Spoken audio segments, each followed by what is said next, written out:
بزرگ میگوید که کتاب‌ها مهمانان خوبی هستند که هیچ وقت از کسی آزرده نمی‌شوند و خیلی آرام هستند. با این آرامیشان بهترین همصحبت هر یک شخص هستند. بیننده عزیز سلام، برنامه نوبتی صحبت روز است و ما اینجا با شرکت متخصصان ساحه فرهنگ، ادبیات و تئاتر می‌خواهیم صحبت داشته باشیم در یکی از موضوعهای روز و صحبت ما امروز دامن پهن میکند پیرامون مشکلات دراماتورگیای تاجیکستان. خوب شما رو به استودیوی تلویزیونی سفینه خیر مقدم میگویم اولا و معلوم است که دراماتورگیا یکی از بخش‌های تازه ادبیات است و با این تازگی مرحله‌های خیلی خوب رو دراماتورگیای مثلا تاجیکستان پس سر کرده است. ولی سالهای آخر ما می‌بینیم، شاهد می‌گردیم و حتی می‌شنویم که امروز وضع دراماتورگیای تاجیکستان تا یک اندازه قناعتمند کننده نیست. و میخوام امروز صحبت رو از همینجا آغاز بکنیم. یعنی وضع امروزه دراماتورگیای تاجیک در کدام پایه قرار دارد؟ مرحبا. شخصا من امروز با بسیار دعواهایی که گویا دراماتورگی تاجیک خیلی به عقب رفته است، اثرهای جالب نیست، من به این عقیده چندان راضی نیستم و میتوانم با مثال‌های موجز اثبات کنم که دراماتورگی تاجیک هست، اثرهای جالب بسیار هستند و من پیش از همه قید میکنم تشبث و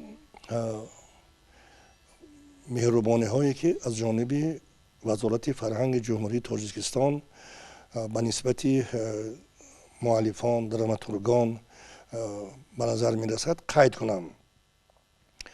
محض با دستگیری وزارت فرهنگ سالهای آخر برای پیدا نمودن اثرهای جالبی که در خور زمان باشند، نبض امروز را به مردم پیشکش کنند، بسیار چهارزمینه‌های سودبخش گذرانده شدند که یکی از آنها این گذراندن آزمون‌های جمهوری دراماتورگان تاجیک است و من خودم به واسطه اشتراک چندین آزمون بودم و اثرهای بسیار مورد محاکمه قرار گرفتند. با اشتراک کارگردان‌های بهترین هنرمندان اصیل کشور این اثرها همه جانبه بررسی شدند و برای صحنه‌ای گرداندن پیشکش شدند. من معذرت میخوام، شما دایر به آزمون وزارت فرهنگ گفتید و تا جای مثلا من خبر دارم در همین آزمون 15 اثر پیشنهاد شده است. در یک فضای فرهنگی که ما اینقدر شاعر و نویسندگان داریم پیشنهاد شده مثلا 15 اثر به نظر شما قانع کننده است؟ باور کنید این 15 اثری که در آزمون آخرین پیشنهاد شد، از بین این اثرها تا جایی که من واقع هستم، شاید طاهر جان به این سوال باز جواب بدهد، بذارن یک 7-8 اثر از جانب حکمان قبول شد. بله. و من گمان میکنم که در هر یک آزمون پیدا کردن چنین مقدار اثرها این گنده نیست. گمان میکنم که اگر هر سال بدون آزمون ها با وزارت فرهنگ تاجیکستان اقلاً 5-10 اثر جالب داخل شود و بعد این مطالعه و بررسی محققان، هنرمندان، کارگردان ها برای این نمایش پیشکش شوند، این گنده نیست. این گنده نیست. من بازمون سخنم رو ادامه میدهم در خصوص آن که من باور دارم، من میدانم که امروز در بایگانی تئاترهای مشهوری کشور، تئاتر اکادمی به نام استاد لاهوتی، تئاتر جوانان، تئاترهای مضافاتی، تئاتر شهر خوجند، بدخشان، باختر، اثرهای دراماتورگان ما که سالهای پیش نوشته در آزمون‌های جمهوری سزاوار جایزه‌های 1 و 2 و 3 گشتند هستند، میخوابند. لیکن савол он аст ки мутаассифона чаро ин асарҳо рӯи саҳна намеоянд. Барои ҳамин ман ба андешаи ҳамонҳое ки мегӯянд ки драматурги тоҷик ба пои хеле паст рафтааст, низ ман ба ин чиз розӣ нестам. барои ин акунун бояд кор кардан дар кор. барои ин бояд ки мо беҳтарин коргардонҳо масалан коргардонҳои аз худамон бошад ҷалб кунем ки рӯ ба ин асарҳо биёранд ва барои саҳнавӣ гардондани ин асарҳо кӯшиш ба харҷ диҳанд. Ман медонам ки асари саҳнавӣ ин дар театр ба вуҷуд меояд. муаллиф менависад, муҳокима мекунад ба зурати фарҳанг, пешниҳод мекунад, лекин бо вақте ки вай ба театр ворид шуду ба оғӯши ҳунармандону коргардон афтид, онҷо баъд умри дубораи драма шурӯъ мешавад. ва хушбахтона ман боз мегӯям ки мо чунин асарҳои ҷолибро дорем, фақат як бор рӯ ба ин асарҳо овардан дар кор.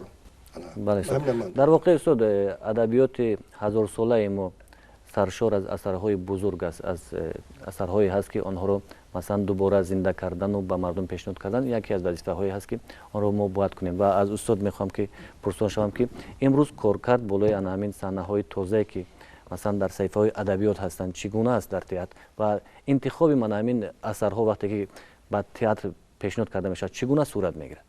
бисёр саволи баҷо, саволи хуб. ман ҳаминро гуфтани ҳастам ки агар масалан ҳар як ҳунарманд, ҳунарпеша, коргардон агар як муҳаббати бепоён надошта бошад нисбати миллат, нисбати ватан,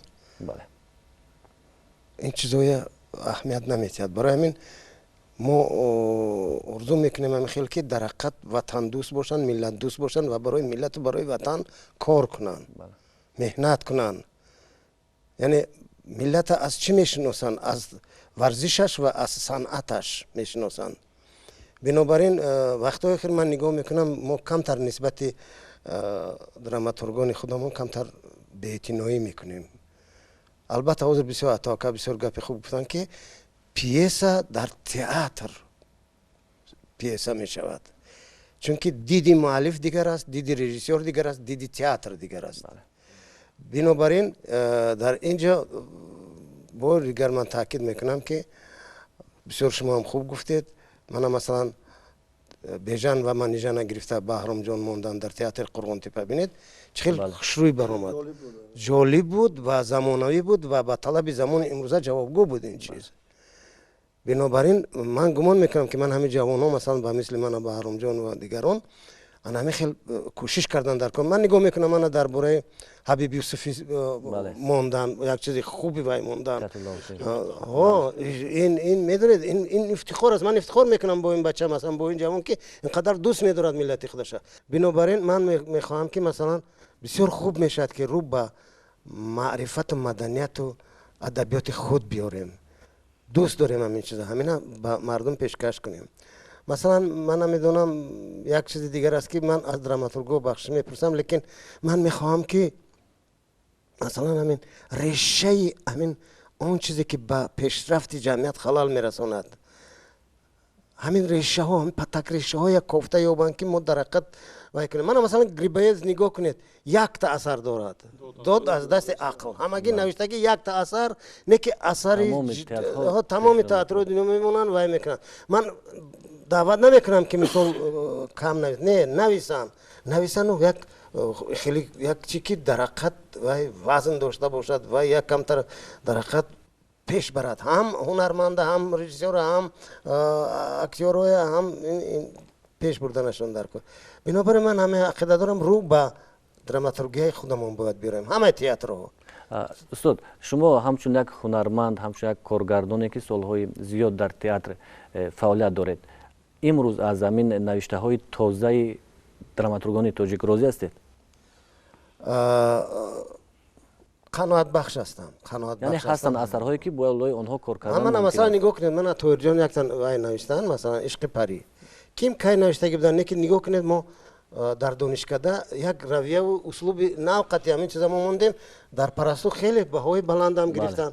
бачаҳо гарчанде ки курси 3 мехонданд, лекин маҳорату истеъдоду ваяшон бисёр тамошобин ва бисёр маъқул шуд ин чиз ҳастанд, лекин чӣ мегӯем, мо мехоҳем ки боз баландтар бошанду пешрафтар бошанду як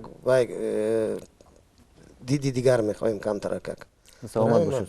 беҳтарин. хуб устод, шумо намояндагии вазоратро доред ва ҳар сол чуне ки инҷо гуфтанд озмунҳо баргузор мегарданд, театрҳо ба пойтахт меоянд, яъне ки фестивали озмуни парасту сурат мегирад.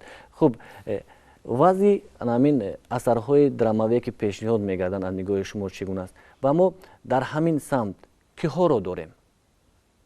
оё ҳамин мактаби драматургия ки имрӯз дар Тоҷикистон фаъолият мекунад васеъ ҳаст, намояндагони бисёр дорад, ё ки намояндагони масалан синни соли масалан ҷавонтараш кам ҳастанд? оянда масалан мо ба кӣ бояд ки такя кунем?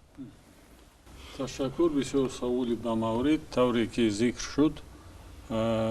мо соли 2020 озмуни ҷумҳуриявии драмнависоро баргузор намудем ва ба унвони ҳамин озмун 15 асар пешниҳод шуд ва ино аз лиҳози ҳам мавзӯъ мундариҷа, ҳам аз шаклу пешниҳод гуногун буданд ва дар рафти ҷанбасти ҳамин озмун 4 асар сазовори ҷойҳои ифтихорӣ шуданд ва 4 асари дигар мукофотҳои ҳавасмандгардонӣ гирифтанд. Мефаҳмед, ин албатта як нишондеҳандаи бад нест, лекин проблемаи асосии ҳамин драматургияи тоҷик дар он аст ки якумаш ин нави жанри адабиёти бадиӣ ва санъат он дар Тоҷикистон таърихи гӯем 80-90 сола дорад, яъне жанри нав аст ва бо таассуф бояд зикр намуд ки мутаассифона ҳамин эҷодкорони мо ҳамин дорои ҳамин тафаккури бадиии драматургӣ шудан натавонистанд, бисёри аксари онҳо, чунки ин жанр бисёр жанри мушкил аст, беҳад мушкил аст. худи ҳамин маънои драма ин амалиёт аст, ҳаракат аст. дар он асарҳое ки солҳои советӣ эҷод шуданд, на ҳамаш албатта, лекин масалан 50-60% дар ҳамин тӯли 30 соли охир ҳам ҳамин мутаассифона бисёр сергапӣ дар ҳамин асарҳо мушоҳида мешавад ва амалиёт хеле кам аст. пешниҳоди мавзӯъ, ҳалли ин мавзӯъ, конфликтнокии асар, офаридани образҳои барҷаста, умуман ҳамон талаботҳои меҳварие ки жанри драматургия тақозо мекунад хеле кам мушоҳида мерасад.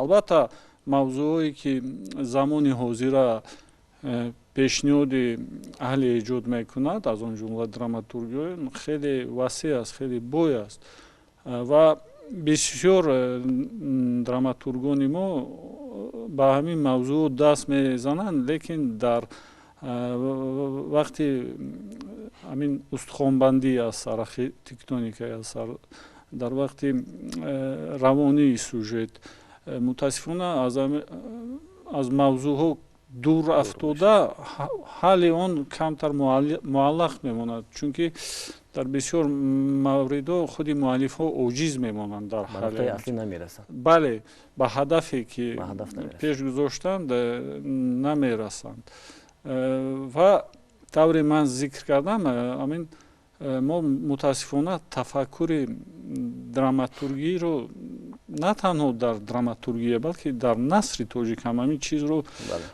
хеле заиф аст ин асарҳое ки пешниҳод мешавад аз ҷониби адибон. ва шумо дуруст қайд кардед ки адабиёти классикии форсу тоҷик дорои бисёр асарҳои бузург аст, лекин ин асарҳоро бояд ба жанри драматургия мутобиқ кардан дар кор, яъне инсценировка кардан, ба саҳна тайёр кардан дар кор. ва дар ин росто масалан марҳум Фаррух Қосимов хеле дастболо буд.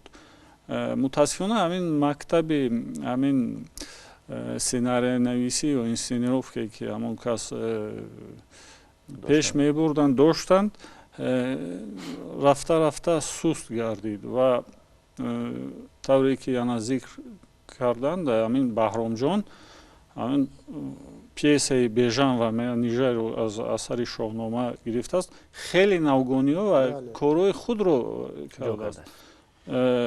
Масалан ё ин ки ҳамон асари бузурги ки шоҳномаро таҳия кард Борис Кимиогаров, ин хизмати бузурги Григорий Калтунов буд, сценарийнависи ҳамон шоҳнома ва бисёр чизое ворид кардагӣ.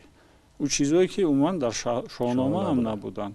Лекин ҳамин асарро чунон пурқувват кард ки ӯ шӯҳрати ҷаҳонӣ пайдо кард ва мардуми тоҷику форсу ин тоҷикҳои Афғонистону Ӯзбекистон як мояи ифтихори онҳо шуд. Ин чизҳо бисёр чеҳраҳои шинохта ба мисли Ҳошим Гадоев, Гурминҷ Завқибеков, Сайрам Исоев ва Ҳабибулло Абдуразоқов ва дигар Маҳмудҷон Воҳидов ҳамон нақши масалан ки офридаон дар шоҳнома вуҷуд надорад.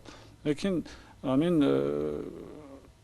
пеш аз ҳама он кори сценарийнавис ва албатта маҳорати бузурги филмофарии Борис Кимиогаров буд ки ин асар бисёр қабул шуд, ҳам аз ҷониби мардуми оддӣ ва ҳам аз мутахассисони бисёр баландпояи ҳамон иттиҳоди шӯравӣ. Ҳамин мактаб албатта хеле заиф шудааст ва мо мебинем ки сину соли он нафароне ки ба драматургия рӯ меоранд, асарҳо дар ин ҷода меофаранд, хеле аз 50 боло ҳаст. Бале, ва ин албатта ташвишовар аст, чунки мо кӯшиш мекунем ки аз ҳисоби масалан Толибу Озарахшу, масалан Абдуғаффор Абдуҷабборову, масалан дигару дигар Маҷид Салиму дигару дигарон нависандаву шоироне ки имрӯз эътироф шуданд, шинохта шуданд, ба ҳамин кор ҷалб кунем ва онҳо асарҳое эҷод мекунанд ки асарҳои хуб ҳастанд, бад нестанд ва албатта ин моро умедвор мекунад ки дар оянда ба ҳамин жанр ба ҳар ҳол ӯ шоирону насрнависони ҷавоне ки имрӯз ба роҳи бузурги эҷодӣ қадамҳои нахустини худро мегузоранд, рӯ меоранд. Албатта ин жанр дастгирии давлатиро мехоҳад. Драматургияро мо бояд аз ҳамон синфҳои 5-у 6 сар карда дар тамоми барномаҳои мактабӣ ворид кунем, чунки худи замона ҳам инро тақозо мекунад. Хуб устод, инҷо омадем сари масъалае ки масалан мо бояд ки драматургонро тайёр бикунем. Дар фазои фарҳангии ҷомеаи мо драматургоне ки имрӯз масалан бояд ки тайёр шаванд, чӣ гуна тайёр мешаванд? оё мо ягон мактаби хосаи драматургияро дорем ва бояд ки онҳоро кадом муассиса масалан тайёр кунад, дар кадом ҳолат бояд тайёр кунад? Проблеме ки имрӯз моро бисёр ба тафшиш меорад, ин кам будани шумораи драмнависони ҷавон аст. Таваҷҷӯҳ гуфтанд ки ҳозир ҷавонтарин драматурги мо 55-60 сола аст. Барои ҳамин ин бисёр проблем ҷиддӣ аст.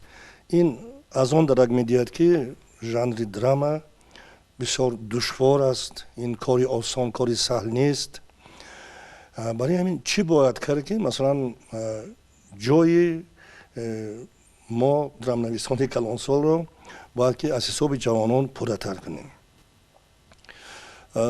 То ҷое ки ман воқиф ҳастам, 3 сол муқаддам бо ташаббуси роҳбарияти донишкадаи давлатии фарҳанг ва санъати Тоҷикистон ба номи устод Тунсунзода дар заминаи факултаи театре ки устод Тағоймурод онҷо ба ҳайси мудири кафедра кор мекунанд, як гурӯҳи драмнависон ташкил шуд. ва рости мо хеле хурсанд шудем ки анакун имконият фароҳам омад ки мо ҷиддӣ ба тарбияи драмнависони ҷавон машғул шавем. ва соли аввал ба ин гурӯҳ як гурӯҳи калон дохил шуданд, гӯё ки дохил шуданд ва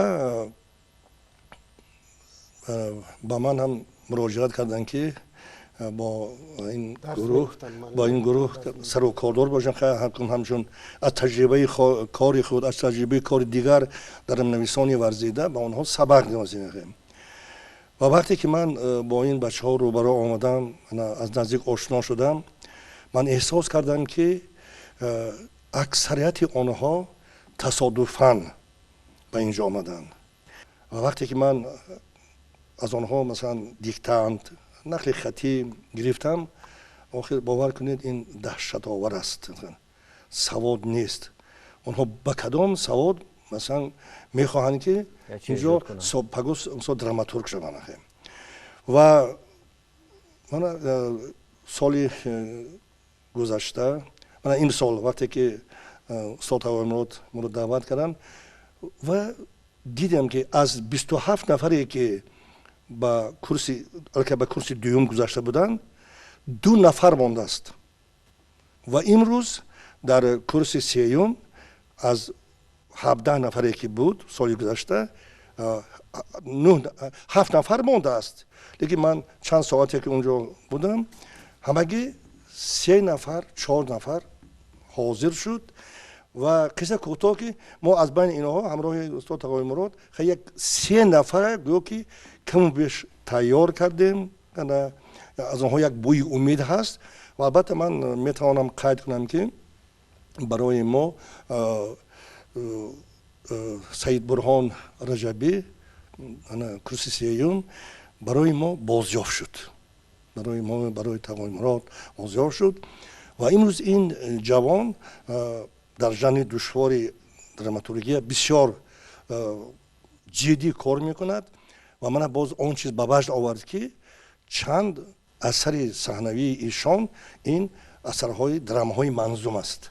توحیر جان اون ژانری که بعدی گذشت استاد فیض‌الله انصاری ایوبی از بین رفته بود. این البته باعث شادمانی است، لیکن متاسفانه یک گل بهار نمیشد از کریم. من یک پیشنهاد دارم که این گروه باید برهم نخورد، این گروه باید کار کند.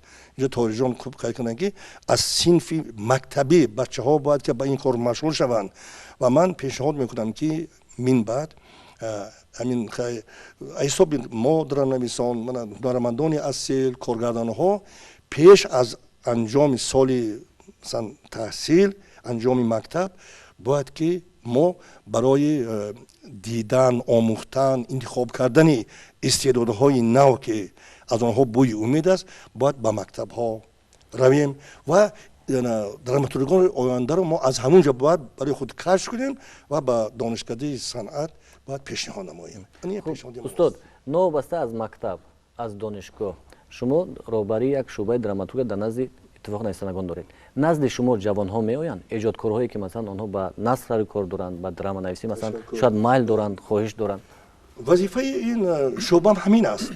انا در برابر دانشکده صنعت یافتن پیدا کردن استعدادهای نو و من شکر میکنم که به نزد ما بسیار میآیند. این شب و روز هرچند که من با دانشکده صنعت مناسبت ندارم لیکن به نزد من خدمنده های صنفی مثلا صنف 9-10 میآیند و با آنها صحبت میکنم. من یک چیز هست و من با آنها و دیگر اعضای شورا مثلا که طاهر مثلا به اون هیئت داخل میشود ما با آنها کار میکنیم، کار کرده ایستادیم. نشد که من این رهبریت دانشکده احساس کرد و امروز خیلی من در سیمای 4-5 نفری که در کرسی سوم میخوانند همین ها مثلا جدی کار کنیم. لیکن آینده به ما باید که برای پیدا کردن کادرها برای دراماتورگیا برای تئاتر باید که از مکتب ها باید این کار رو شروع کنیم، جستجو کنیم، یابیم و برای داخل شدن پیشنهاد نماییم. یک چیز است استاد، مثلا نگاه کنید وقتی که با هنرمندی جوان صحبت میکنیم مثلا میگن که از مکتب استاد گذشتیم مثلا یک مکتب بزرگ یگان شاعری جوان میاد که من از مکتب مثلا فلان شاعر گذاشتم. امروز نزد شما یگان جوانی هست که مثلا در آینده مثلا گفت که من از مکتب اتو همدم گذاشتم؟ من نمیدونم. همین خلاص سید برهانی که گفتم با من بسیار علاقه نزدیک دارد و من کوشش میکنم که هر آنچه که دارم به ایشان من باز خرسندم که این جوان جدی مشغول است. اینا تقایمورود هم نظم میداند جدی مشغول است با بخصوص که اون ژانری مثلا که فراموش شده ما دراماهای منظومه این بچه البته در خرابی وزن است بسیار چیزا از کم بود، لیکن من همیشه مقرر است که این جوان بسیار جدی با این کار مشغول است. خبر تا روزی که هستیم همراه هستیم. من هر چی که دستمون میآید برای تشکل مثلا این جوان خدمت میکنیم. بهترین. من یک چیز میخواستم فیروز جون قید کنم که برای چی من گفتم که همین ژانر باید از صنف 5-6 سال کرده جاری شود در ادبیات. بگذار نمونه‌های بهترین اثرهای دراماتورگان جهانی و مثلا اثرهای استادان улуғ زاده غنی عبدالله فیض‌الله انصاری ایوبی و دیگران اقلا پارچه در شکل فاکولتاتیو اقلا باید پیشنهاد شوند که همین شوق از کودکی در همون دخترچه‌های و پسر بچه‌هایی که مکتب میخوان پیدا شود. مثلا همون شعر و شاعری و مثلا نثر نویسی و چون که همون چیز خیلی خوب بر راه مانده شده است در همون برنامه مکتبی. ولی ما انا مثلا همین آزمون جمهوری مثلا فروغ صبح دانایی رو گیریم، آیا هستن اثرهای دراماتورگان؟ نیست. بعد از کجا وای میبخشید پیدا میشود؟ از مکتب استاد مثلا عطا همدم یا کسی دیگر البته پیدا نمیشد. لیکن برای اون که اما شاعران و نویسنده‌های جوان با همین ژانر رو آرند ضرور است که در بالای خودشون کار کنند، بیشتر مطالعه کنند. همین نازکی‌های ژانر رو از همان اثرهای دراماتورگان بزرگ یونان و ریم قدیم سر کرده، مثلا از شکسپیر و از مثلا مالیر و مثلا چخوف و استروفسکی و دیگر یا گریبایدوفی که قید شد. یعنی که شما یک مشکلاتش رو در آن می‌بینید که مثلا در مکتب‌های میانه و تو که دانشکده و دانشگاه‌های ما توجه بالای همین بخش فرهنگی این یک قسمش است فیروز جان. باز البته دستگیری دیگر هم در کار، مثلا این شرایط معیشی همان اهل ادب رو هم به نظر گرفتن در کار، شرایط پیدا کردن در کار. ما مثلا فقط همین آزمون درام نویسان رو در 2 سال یک مرتبه میگذرونیم. مثلا در ما جایزه ادبی که در ژانر دراماتورگیا باشد عموما وجود ندارد. برای آنکه یک اثر دراماتورگی رو در یگان ژورنال صدای شرق چاپ کنیم یا در دیگر جا این خیلی دشواری‌ها دارد. خیلی خوشبختانه همین با دستگیری رهبریت ریاست اتفاق نویسندگان احیان چاپ میشن. اکنون سر شد. لیکن سالهای قبلی این چیزا به چشم نمیرسید. یا اینکه در نشریات وقتی که همین دراماتورگای ما اثرهای خود رو برای چوب پیشنهاد میگن که همون دستانگارهای نشریات میگن که این به فروش نمیرود، مردم نمیخواند. برای چی نمیخواند؟ چون که از همان اوان مکتب خانه این چیز تلقین نمیشود، تشویق نمیشود، ترغیبات نمیشود. و یکی از جرمای بسیار جدی همین با وجود آمدن این پرابلم هم در همین است. در تقویت اندیشه های طاهر جان گفتنی هستم که خوشبختانه امسال در نومیناسیت بخش ایجادیات بدیعی بار اول درامنویسان جوان هم داخل کرده شد و خوشبختانه تا جایی که من میدانم 3 نفر ختم کنندگان مکتب های تحصیلاتی همگانی شهر دوشنبه از ولایت ختلان навиштаҳошонро пешкаш карданд, мо мутолиа кардем, маслиҳат додем, таҳрир кардем ва гумон мекунам ки онҳо имсол ба таври расмӣ дар ин озмун иштирок мекунанд ва ҳамин тавр иншоаллоҳ роҳ кушода мешавад. яъне ки як бӯи умед ҳаст. ҳаст, бале. бӯи умед ҳаст. хуб устод, шумо доир ба ҳамин мушкилоте ки имрӯз ҳамсуҳбатони мо гуфтанд чӣ изҳори назар доред? яъне то чӣ андоза ҳамин мушкил аст ва чӣ гуна бояд ки роҳандозӣ шавад, роҳҳое ки масалан мо аз ин варта бароем? бисёр суҳбати хуб шуд ва ба ақидаи ман ҳамихел аст ки драматургия яке аз жанрҳои бениҳоят мушкили адабиёт аст. бале. ва меҳнати драматург бояд аз дигар нависандаҳо якчанд маротиба фарқ кунад. яъне аз ҷиҳати ҳавасмандкунии масалан драматург ин тоҳирҷон бояд як пешниҳод кунед ки масалан ҳамин дар ҳақиқат мушкил аст, душвор аст, лекин ҳамон вақте ки меҳнат мекунӣ қурби меҳнататам мебахшед. ман як асар навиштам 3 сол 3 сол навиштам калила ва димная, кошифе мебарад мекушад димная моба, ман димная мебарам, охир ба ғолиб мешавад димна. 3 сол баъд рафтам пул гирифтам, медонед чи мебахшад, рафтам 200 чанд сум пул додан ман, бо 200 чанд сум дигара илова кардам, бачаҳо ба як пиёла чой додам. Захмати 3 сола. заҳмати 3 сола бедад, қурб надорад, қурб барои дигар ман нахостам, дигар навиштан нахостам, барое ки беҳуда кори аст, охир бояд қадр шавад ва қадр намешавад. бинобар ин камак ман чӣ мехоҳам? ман як чиз мехоҳам ба актёрҳои ҷавони театрҳо ман муроҷиат карданам. масалан мо дар театри ҷавонон ман ҳозир тарбия кардем Мирхонов Далер. оста дигар театрҳо ҳам бояд ки анамихел якта нимта ҷавонҳое ки чунки беҳтарин шахсое ки мефаҳманд театрро ҳис мекунанд вай мекунанд, масалан Малиер худаш менавист, худаш бозӣ мекард, Шекспир худаш менавист, худаш бозӣ мекард. ино анамин ақидае камтар бояд ҷавонҳои мо дар театрҳо кор мекунанд. ҳамин чиза бояд эҳсос кунем. бале, бояд ҷорӣ кунем ки ҳамин ва ин хел шавад, хеле хуб мешавад ва дар ҳад қурби драматургия бисёр баланд бардоштан дар кор.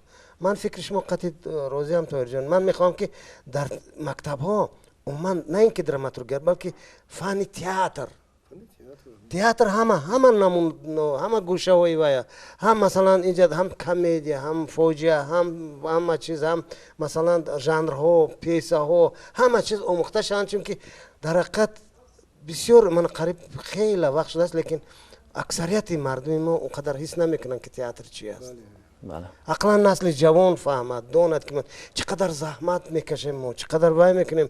барои ҳамин ман бисёр мехостам ки он масалан шахсое ки мутасадди ҳамин соҳаанд мехоҳанд ки ҳамин соҳа пеш равад. масалан ман аз миллион яке бинед билеташ 200 сомон, ҷои нишаст нест. ман ифтихор мекунам ки масалан шогирди ман Муҳиддинҷон қадим ман ҳамин шахсият масалан ин хел кардан, мерафтааст ки одам рост рафта тамошо кардан филм, рост доданд, яъне чизи хубба мераванд. барои ҳамин мо бояд кӯшиш кунем, мо бояд ки тамоми кӯшиши ғайратамон борон кунем ки пеш рафт, кӯшиш кардан дар кор ки асари хуб офаридан дар кор ки гирдатрофим ба кор кунанд, мардум ба фаҳмонанд, мардум фаҳмад. масъалаи атоака гуфтанд ки масалан драматургия дар тамоми мамлакатҳои мутараққӣ, дар тамоми ваё баъди масалан тамом кардани маълумоти дуюм ба шӯъбаи драматургия қабул мекунанд.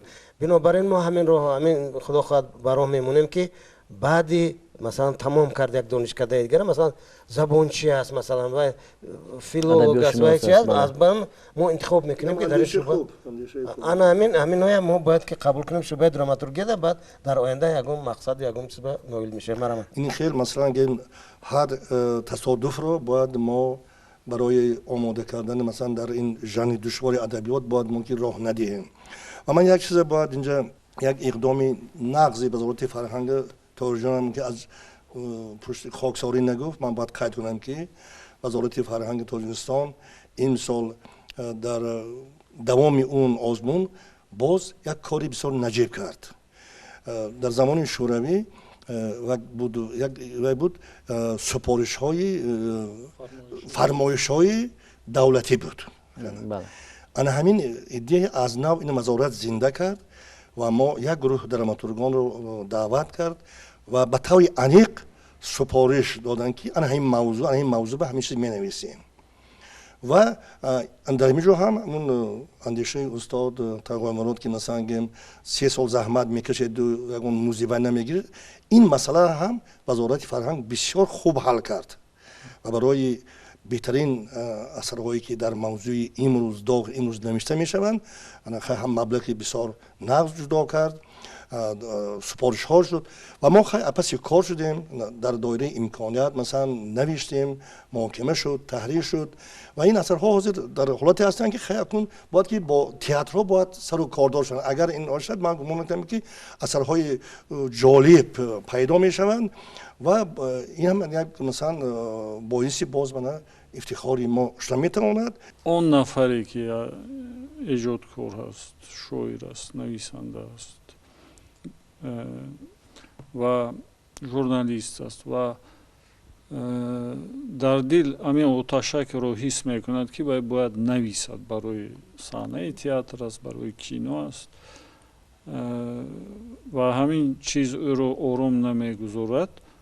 او باید پیش از همون مکتب بزرگ دراماتورگیای جهانی که هست، همون اثرها رو خیلی جدا مطالعه کند، خواند، نه همچون خواننده بلکه همچون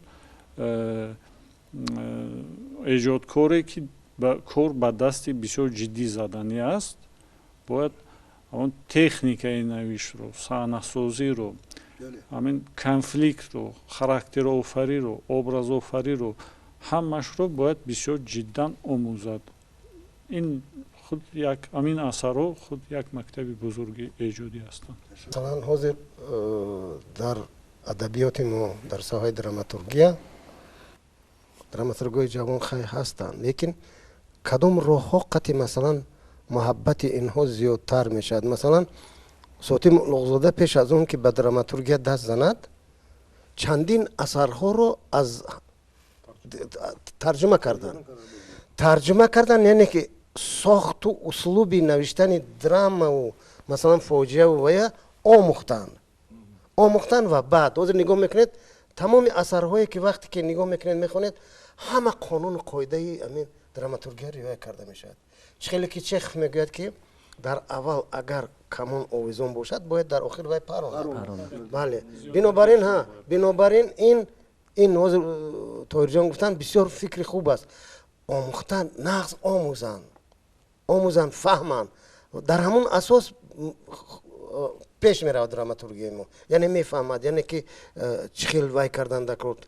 بعد این در باز الکسی استروفسکی باز با یک دراماتورگی خیلی خوب دیگر هم هستن که الکساندر استروفسکی و انا اینم قریب 47 اثر دارد. نگاه میکنید آخه یگم کلمه گپش همون دخالت میکند دیگر دوام میباید دخالت. بنابراین بیشتر دعوت من همه که دراماتورگان جوان، اکتورایی که میخوان دراماتورگی بشن بیشتر آموزن، تحلیل کنن و فهمن با همین دراماتورگیا وارد شوند. سلامت باشید.